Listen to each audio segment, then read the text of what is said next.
সত্যি কথা বলতে গেছি তাদের কাছে কোনো প্রত্যাশাই নেই আমার কাছে। একদম কোনো কিচ্ছু প্রত্যাশা নেই। কারণ প্রত্যাশা তখনই করতাম তাদেরকে যদি আমরা এমনি এমনি ভোটে দাঁড়ানোর পর পাশ করে নিয়ে আসতাম।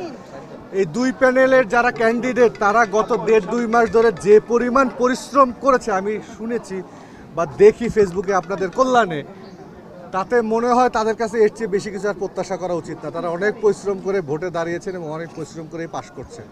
তাদের যদি আমরা এমনি পাশ করে আনতে পারতাম তাহলে মনে হয় তাদের কাছ থেকে আরও বেশি কিছু আদায় করতে পারতাম। তবে বেশি কিছু আদায় করা উচিত না, কারণ কি তাদের ক্ষমতা খুব সীমিত। তাদের একটাই দায়িত্ব যে সাধারণ শিল্পীদের কোনো সমস্যা হলে তারা একটু দেখবে, এর চেয়ে বেশি কিছু তাদের কাছে আশা করাও আমাদের ঠিক না। তারা যে বিশাল কিছু একটা পরিবর্তন নিয়ে আসবে চলচ্চিত্রে, এটাও ভাবা ঠিক না। এটা তাদের পক্ষে করা সম্ভব না।